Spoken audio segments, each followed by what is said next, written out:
honor of Patrick Sullivan, so we want to know, listeners, what's the best burn spell ever printed? That's our question for this match. Yeah, the question for this match, what is the best red burn spell ever printed? Tell us, tweet at us. We'd love to talk about it in honor of Patrick Sullivan. In the meantime, we've got this match starting up between Patrick Sullivan and AJ Sacher. On your screen right now, AJ Sacher is playing the blue, red, white Sparkblade deck, very similar to what Jerry played last week. These players are two friends. I actually stayed with both these players while I was in New York, and they had a great time just playing and fooling around, talking about Magic. And, you know, AJ said yesterday that he was extremely happy that Patrick made top 8. He said, I'm almost more happy that Patrick made top 8 than I made top 8. And then on your screen right now is Patrick Sullivan playing mono red, of course, built out of a box of cards like, shortly before the tournament started. And this is at the Star City Games Open Series here in Edison. And keep your eyes peeled, because during this match we'll be giving away 6 months of free premium. So you're not going to want to miss this. Patrick Sullivan is a New Jersey native. He's representing with his New Jersey Devils hat. He leads off with the Goblin Guy. That's a pretty nice way to start off a game as a mono-red player. New Jersey start. And yeah, so that guide comes down. I always thought a typical New Jersey start was Chrome Mox, remove a card, Isochron Scepter, and print Orbs Chant. I always thought that was the New Jersey way. Sure. Maybe an Astral Slide. Goblin Guide serves in. That Air Mesa hits the bin, which means I think we'll see a Lightning Bolt here. And I believe AJ only has 3 Lightning Bolts in his deck. So yeah. So that's pretty nice that he had one there.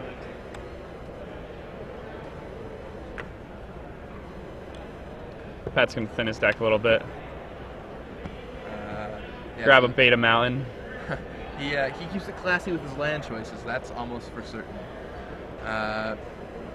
Look at his outfit. He's like the Dark Avenger of Magic. Sure. So AJ was able to stem the tide a little bit there with that Lightning Bolt. And Plated GOP joins the fray. Does AJ have a second Lightning Bolt? I'm not sure. That Day of Judgment will at least take it out eventually. Yeah, I mean, at that point, though, GOP's already done some work.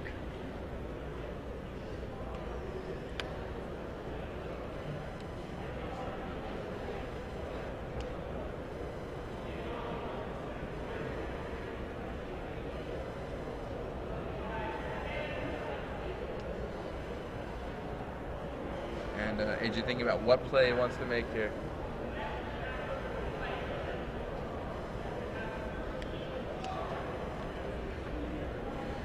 Alright, so he ends up Squadron Hawk, getting a bunch of blockers for that Plated GOP. You know, it's interesting. Like, Pat doesn't really have to move in on his fetch lands at all.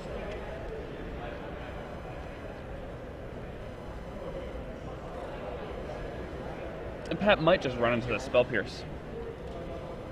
Yeah, absolutely. I mean, that Pierce could be brutal if Pat goes for like Searing Blade or something similar on that Squadron Hawk. Yeah, I know. The player is cordially having a great time.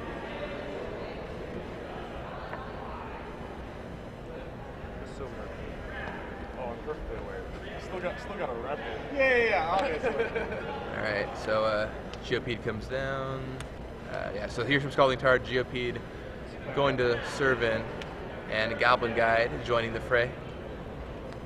Goblin Guide goes after AJ's deck, giving him a Colonnade, and that Squadron Hawk goes in front of that Geopede. Seems like a reasonable course of actions at this point. No, AJ could run that Day of Judgment here if he wanted, and wipe off Patrick's board, and yep, that's what he chooses to do. I mean, that seems like the right play. Now, Koth is going to be a beating here. Yep, that's the card. When Drew and Pat's probably going to crack this fetch land on the end step, or upkeep. Well, when Drew Levin was in the booth yesterday, he was telling us about how scared he was of Koth, about how much of a beating that card is in this matchup. You can't ever afford to tap out. You can't ever afford to let it resolve. AJ had the Spell Pierce, and he was like, I have to go for the Day of Judgment here. And here comes Koth with a hammer, gonna serve in for 4, and AJ's got to be like, that hurts. Yeah. Oh man, that guy has hammers. Wah wah. AJ's still with a pretty full grip. He's got a ton of options here. He's got some Squadron Hawks that can buy him some time, but getting rid of that Koth is going to be a big issue because that emblem is very threatening. I already know Patrick Sullivan took off one match on the back of that emblem in this tournament. In this top 8 already. In this top 8, yeah. And I know in this tournament he's done it a few times. I mean, it's so hard to lose once you ultimate a Koth, this deck. Yeah. Especially in the current metagame. Like, everything is just X1, X2. Oh, man. When all of your lands become Visaras, things get dangerous. Well, sometimes Visaras, at the very least, you know. Well, they're Cunning Spark Mages, but I mean, all lands Cunning Spark Mages. Cunning Spark Mage is basically a 3-mana Visara in this format, though. Like, yeah, that's true. Just constant Flame Fusillade happening. It's pretty insane. It does not work on your Teetering Piece, which I guess is a little disappointing, but still. Alright, so AJ's like, alright, we're going to have to Stoneforge. And I think we're going to go for Body and Mind here. AJ pauses on the Feast of Famine. He's thinking about it. He knows this is a huge decision. If he's connected with the sword once, which one does he want to connect with? And he's thinking through his options very carefully. I mean, at this point, Pat still has 2 Burn Spells in hand, I believe, so it's pretty much over for AJ. Yeah, I mean, Pat's going to ultimate this Koth. I mean, AJ is in a rough situation. The question for him, I think, when he was searching for that sword is just like, I might be able to get 1 hit this game, theoretically. If I do, which sword do I want to hit with? Whoa, double Searing Blaze. Kapow, kapow. And for you, you're at 1. Yeah, and Koth is ready to go ultimate next turn. Yeah, and it's interesting, like, AJ could attack the Koth with his Colonnade, but then he dies to the Koth. Yep. So, unless he has... There's a Lightning Bolt, which I guess takes him off ultimate, so he can drop Koth down to 2 and play a Squadron Hawk to block with. I think that's his only play that allows him to survive. And he can cast Preordain, dig a little deeper. Pointed out that those are Arabian Nights mountains that Patrick Sullivan has on the battlefield. Oh, they are? Yes, allegedly, according to Jonathan Williams on Twitter. So, there we go.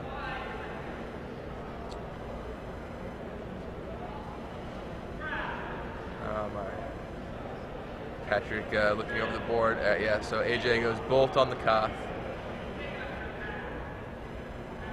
And figuring out what he's going to do next. Alright, Mystic Hawk gets some blockers, but Patrick Sullivan is just 1 burn spell away from winning this. And he cracks the Arid Mesa to give himself a better chance of finding one. Chooses to not look at the top card, wisely. All you need is 1. It's true. All you need is burn in Patrick Sullivan's world, and seems to be okay here. Let's see what he finds. So what's sitting on top of his deck? Oh, it's a Koth of the Hammer. That is a Koth of the Hammer. That was a pretty bad draw for Peace Sully there. Now granted, if that Koth dies, it gives him some action, but on this particular turn, it's not what he was looking for. Wait, whoa. That's not how Planeswalkers work. Patrick Sullivan just annihilated himself. Oh no, Pat Sullivan playing Old Legend rule. Oh no. Oh no. Oh no. Patrick Sullivan just cast Koth of the Hammer. Pat, it hasn't been that way since 2003. Come on. On the battlefield. But the thing about when you play a legend, oh yeah, yours just the second Koth would have just died. Yeah. But what is he doing? But Patrick Sullivan is just 1 burn spell away from taking the match. So even with that horrid misplay by Mr. Sullivan, he can still dig his way out of it. AJ, we can't see his face, but oh man, that certainly has got to be a breather of relief for him there. Of course, still now it's a matter of, well, can I survive at 1 life? I'm going to be able to pull back into this game. People who are watching online are probably like, wow, this is the best burn player in the world. This is all they... Yep. Just joking. Pat is definitely a master. Glenn's laughing. I mean, he's good-natured about it. He's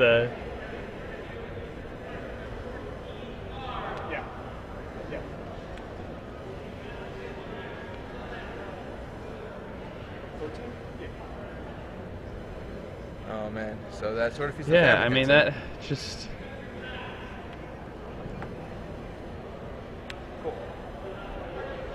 I bet it could just draw a lightning bolt here, you know? Yeah, just one burn spell away. All right, spike shot Elder. Hey, kapow! AJ takes it down despite getting completely hammered. Yeah, Pat takes it away. Koth getting hammered. I mean, the odds were still way in Pat's favor, Yes. even after that horrible misplay. But that's still pretty comical. The second Koth the hammer. Sometimes you don't need the Koth or the second Koth. Yeah, exactly.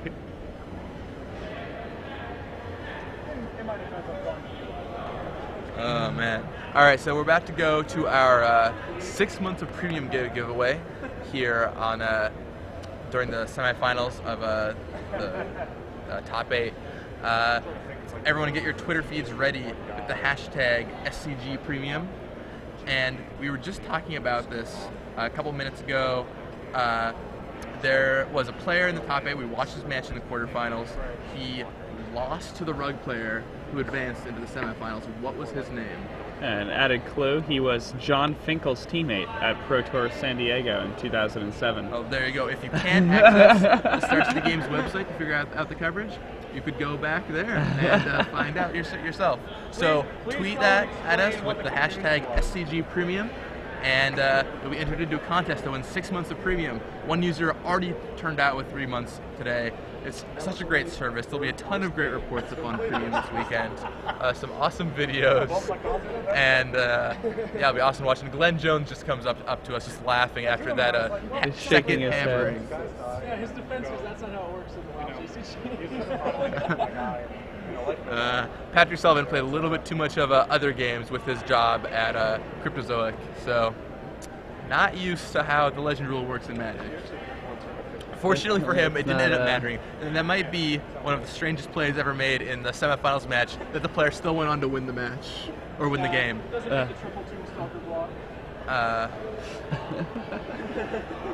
So P-Sully takes down game 2, or game 1 rather. The best one was like, I was sitting next to him and his name was like Sullivan or Koth. And I'm like, oh well. And he goes, float 1, and then taps him out, and I'm just like, it's, what a situation. What a situation. I haven't seen anything like that for a while. Although, so once I'll tell you guys a story. So once there was a PTQ, and this is back when Affinity was big at Big and Extended, and he was playing for top 8. And this Affinity player plays out his hand, his opponent plays Kataki. And his opponent's like, oh, this is awful. Like, Kataki taps all of his lands with some permanents. He, like, passes, and he's like, oh, do you have another Kataki? And the guy's like, yeah, just wait till I play this. He plays the second Kataki down, and they legend rule each other. And that's that. Oh, man, that's brutal. Yeah. Like, you just have your ace against Affinity, and you're like, I'm going to play a second one. That was really necessary. I mean, I remember playing, I used to play Ryo Affinity. Yeah, sure. And I remember people playing Kataki. You really just can't beat that card. I played Affinity and made finals with PTQ, and turn 2 Kataki is rough. Later on, like, you can kind of deal with it. Oh, yeah, like later on in the game. You can pay for your Cranoplating and, like, your Ornithopter and, you know, whatever you have to do, but, like, on turn 2, there's just no getting out of it. You have to, like, have, you know, your Scar or Spell Bomb or whatever you were using. The Scar was a nice upgrade. Yeah. There, because you can pay for it with the red or the black artifact land.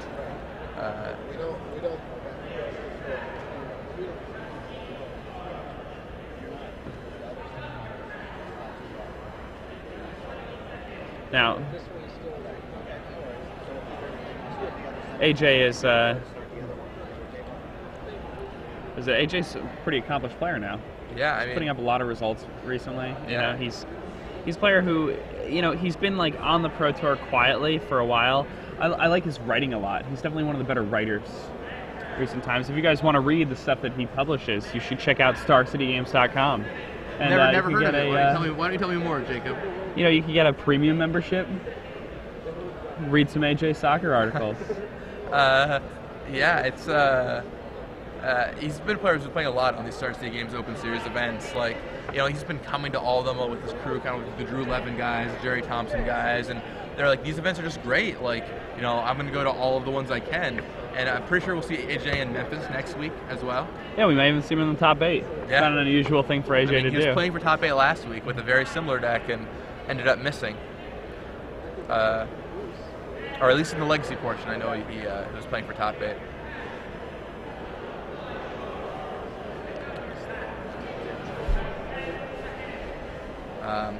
AJ kept talking about how he got one outed by a Sting Scourger last week when he show and telled Emrakul on turn 3, and his opponent drew the Sting Scourger to bounce the Emrakul.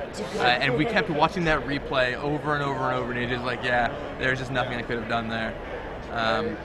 Sting Scourger, man. Even had the brutal. Did his opponent like matron for it at least? Or no, his opponent he just cold just draw drew it, and the worst part Sting was Scourger? AJ even had force in his hands, and his opponent just viled it out. So, so AJ looking over his hands. The vial was like on the right number for the Sting Scourger, just haphazardly.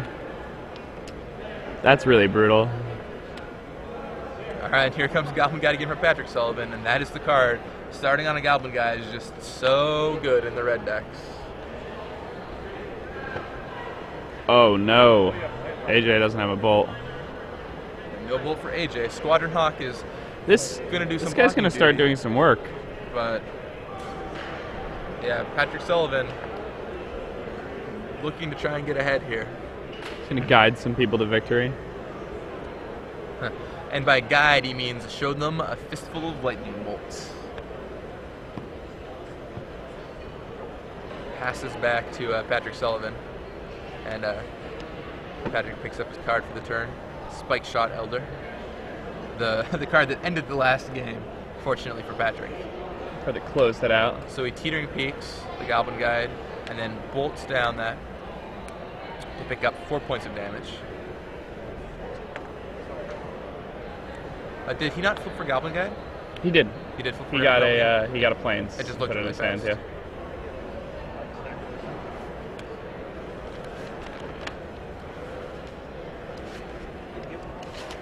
So Meisenhower into the top 4. Right. So the top 4, we just got a report of who won the other match. So this matchup, AJ Sacher versus Patrick Sullivan. On the other side of the bracket is Jonathan Sukanik, who we saw play in the quarterfinals with his rug deck against Mike Eisenhower with straight up blue-white Cobblade, and he's very, very defensive. He's like, blue-white's way better than 3-color. You do not want the red, where AJ's like, no, you need the red. The tectonic edges are nice, but having those lightning bolts and cunning spark mages are too important. We'll see who ends up ending up trumping over the other in this tournament. It's interesting to note that if Pat was on the play this game, he would have just crushed his opponent. I mean, red decks are definitely good at doing that. I mean, being on the play is just such an advantage when your opponent is just behind. You know, turn 1 Goblin Guide, you just can't do anything. There's just no answer to it.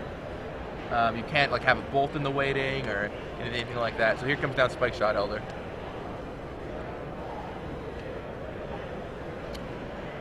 And AJ looking over his options.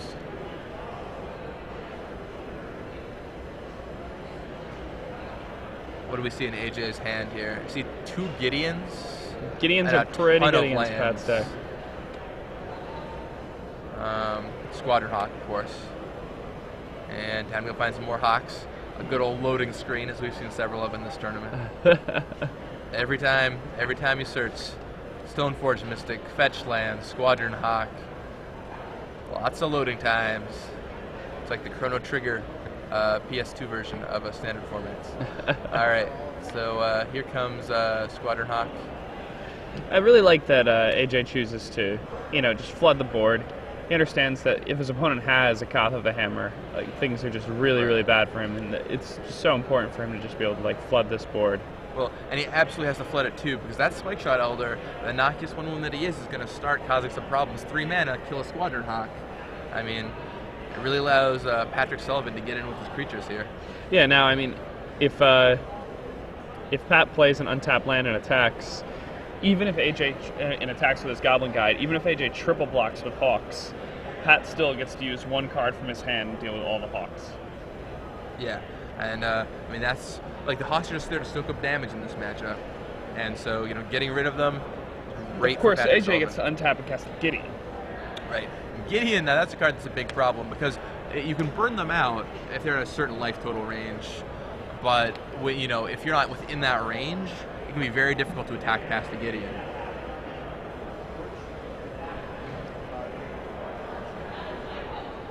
So AJ, considering his blocks, he can either put all 3 Hawks in front of the Goblin Guide, or he can just put 1 in, or just take the damage. I think, what do you think you do here? You think you just trade all 3? Yep, and that's what AJ opts to do. Trade all 3. Probably trade 2, and then the Elder will pick off 1 of them on AJ's turn. Yeah. So looks like there's a Teetering Peaks in Patrick's hand, but I wasn't able to make out much else. Okay. Passes. The trick with Teetering Peaks and Spike Shot Elder, of course, is you can play the Peaks, pump the Elder up to 3 power, and then activate its ability to deal 3 damage somewhere, which is a nice little bit of reach. And I think we're almost certainly going to see a Gideon out of AJ here. Would not surprise me one little bit.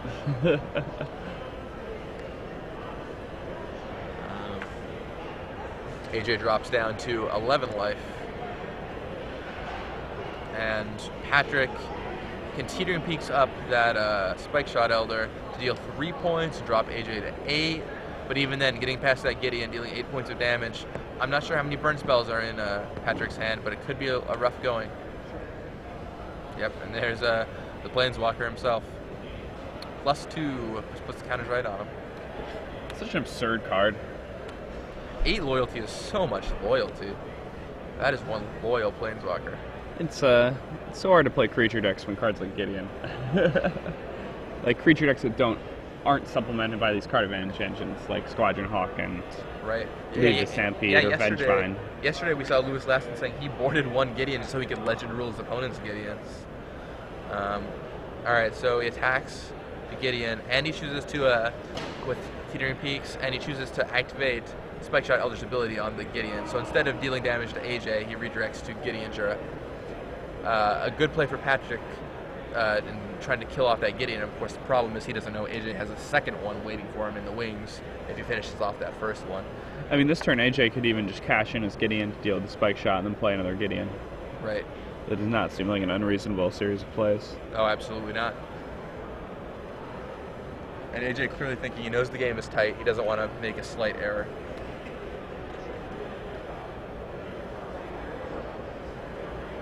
And he's searching his deck. I think that can mean Squadron Hawk. Or I guess he already used 3 Hawks. So, yeah, he's Stone Forging for Basilisk Collar. Yeah, that's a pretty good one to get here. And he plays out the collar. Gives it to Gideon, serves in, gains 6 life. It's brutal. That is brutal. I think Patrick might be able to take down that Gideon. This turn, but even then, that 6 life is not going to be easy to rustle through, especially with an active collar on the table. Scalding Tarn for Sullivan.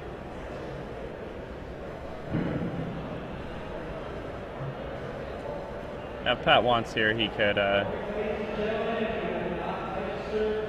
play the untapped land, Bolt Koth.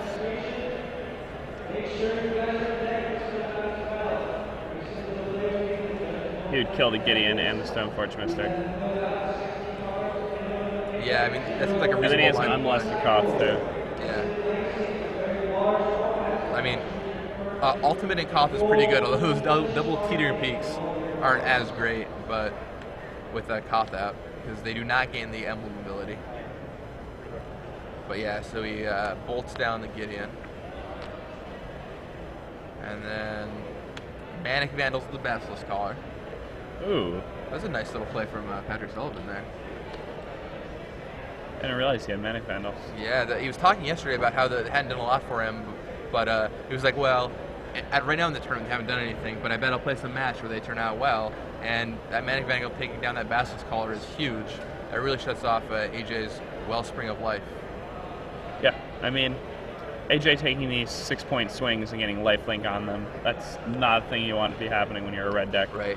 AJ sitting at 17, I believe, thanks to the Gideon swing. Yeah. Or It's like a giant Baneslayer Angel. Yeah, exactly. And there's another Gideon waiting in the wings in AJ's hand. And Lightning Bolt takes down Spike Shot Elder. Yeah, Lightning Bolt's just so strong. And AJ drew a Flash Freeze, which is a nice little...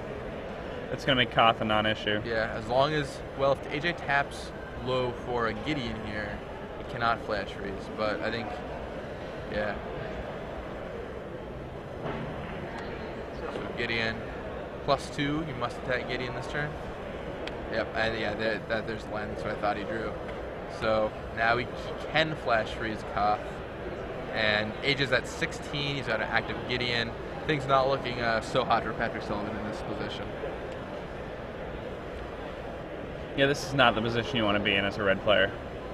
Right, the game's just gone too long. Now, granted, if Sullivan were on the play, this could be an entirely different ball game. But on the draw, Oh yeah, if Sullivan was on the play, this just would have been a cakewalk. He would have just, played turn 1 Goblin Guide, turn 2 peeks into an empty board, then Spike Shot Elder, and then he still would have had 2 bolts and a Koth in his hand. Right.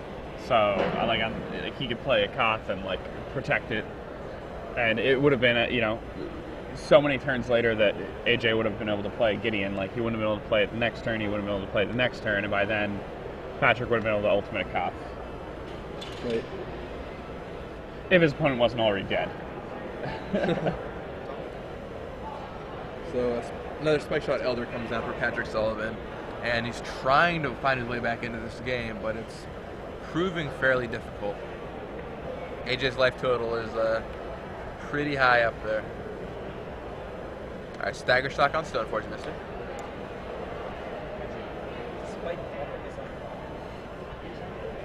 Yeah.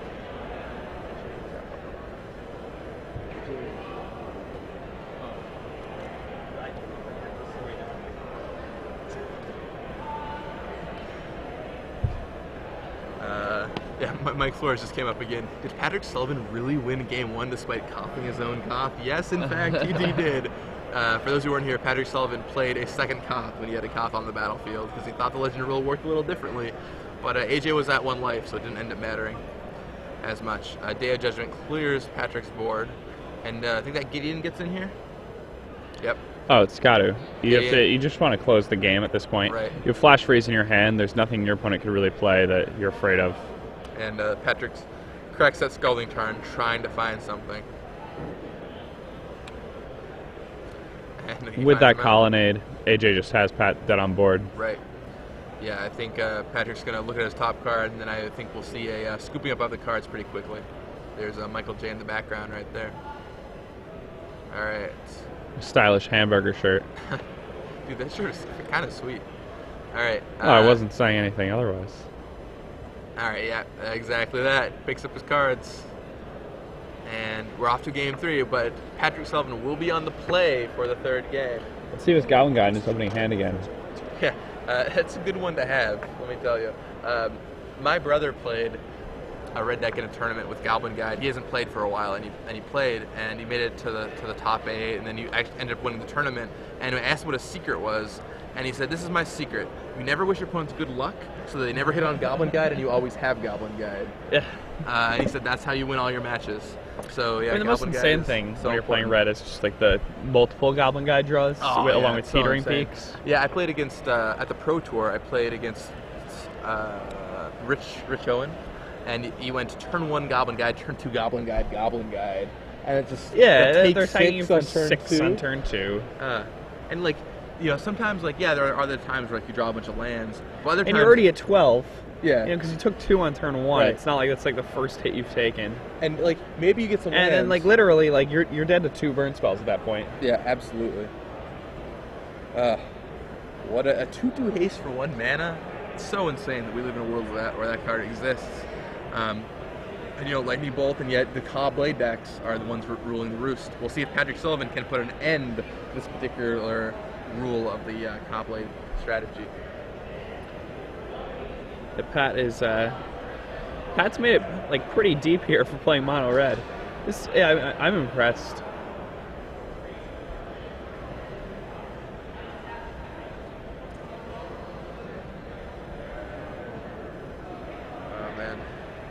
So is AJ switching up his sideboarding here? What do you think he's changing?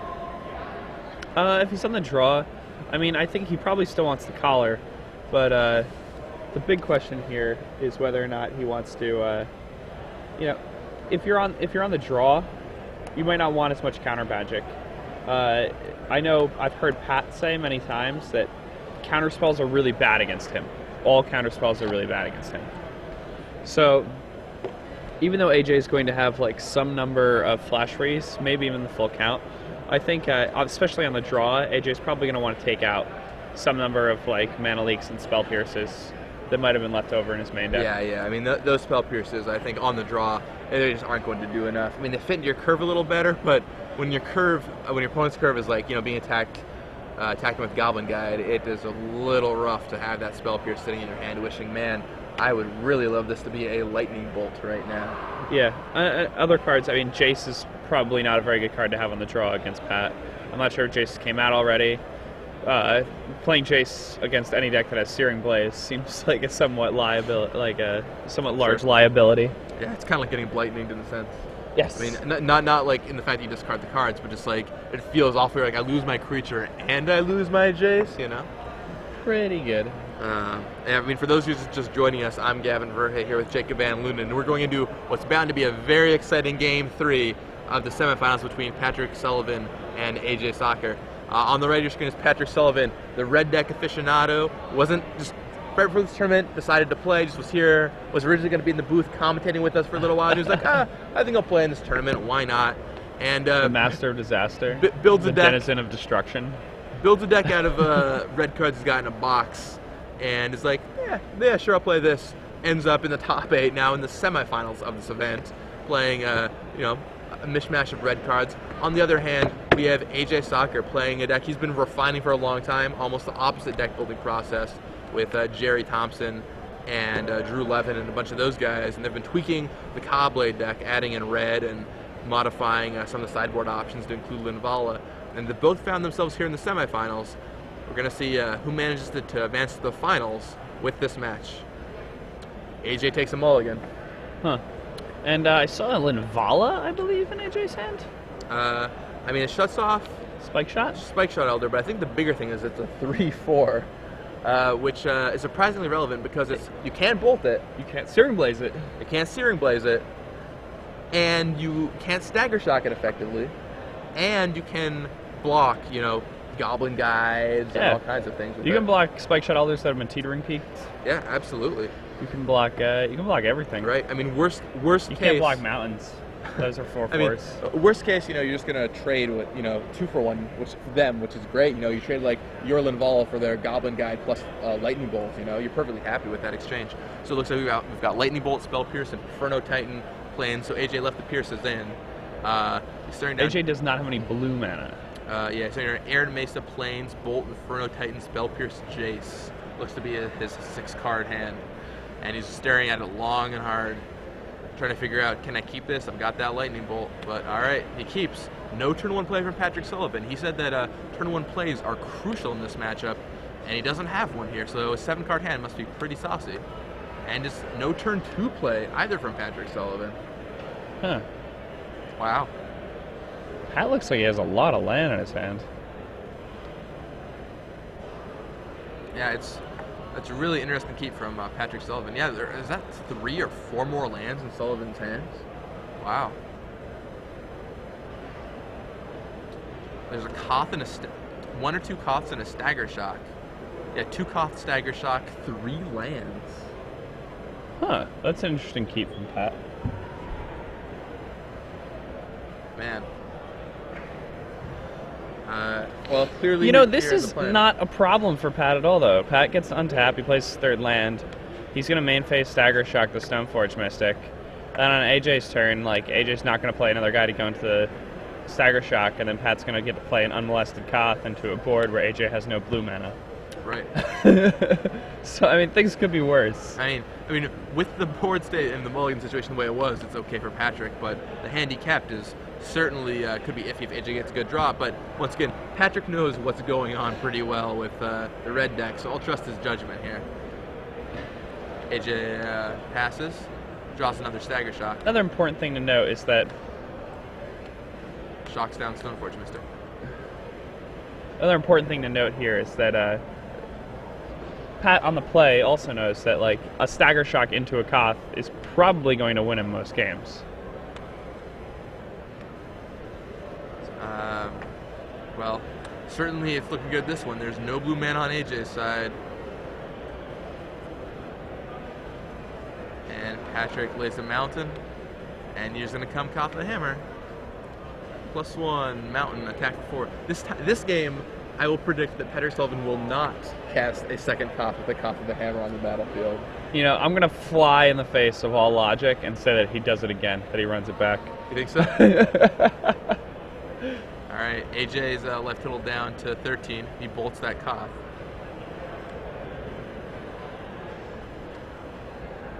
And AJ figuring out his line of play. He has another Stoneforge Mystic. Stoneforge comes on down.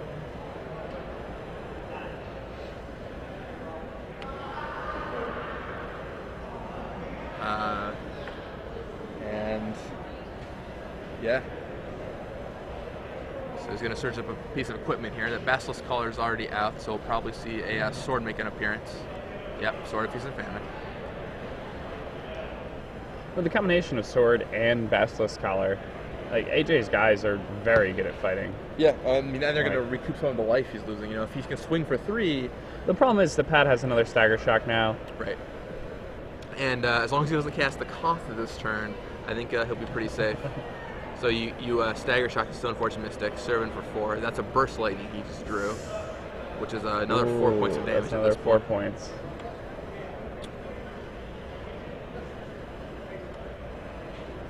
So let's see, pays 2, untaps, taps the other mana, stagger shocks, and attacks for 4. AJ drops down to 9 life. And it's just such a rough spot for AJ. Yeah, AJ's really falling behind here. Evolving Wilds, but not a blue source. At least not an untapped one.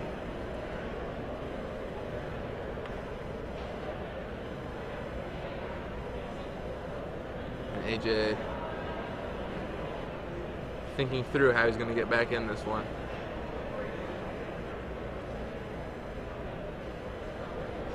With that burst in hand, I think that burst in this hand is basically done. Yeah, plus, if AJ had a blue source, maybe he could spell pierce that burst, but without access to blue, it's going to be really difficult for Mr. Sacher here. Yeah, I mean, even if he cracks the fetch land, he lethals himself. Yep. He just looking over his hand, trying to figure out, how do I win this game?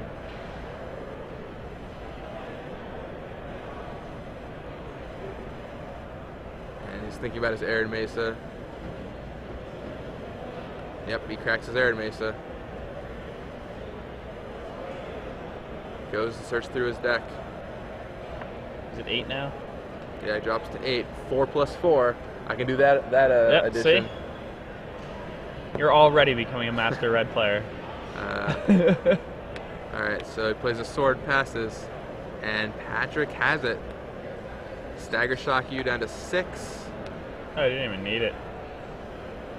Oh, he even has the Teetering Peaks. Yeah. Burst Lightning, untap, attack you, lethal, and there's the hand. And that's it. Patrick Sullivan, red deck, 20-minute red, we'll call it. Into the 20-minute red. I like that. Into the finals. Wow. How about this story? Patrick Sullivan, wasn't thinking about playing in the tournament. He's like, I'll play it. The man, the myth, the legend, Patrick Sullivan. It's funny because into the finals. In San Jose, we saw the same kind of thing.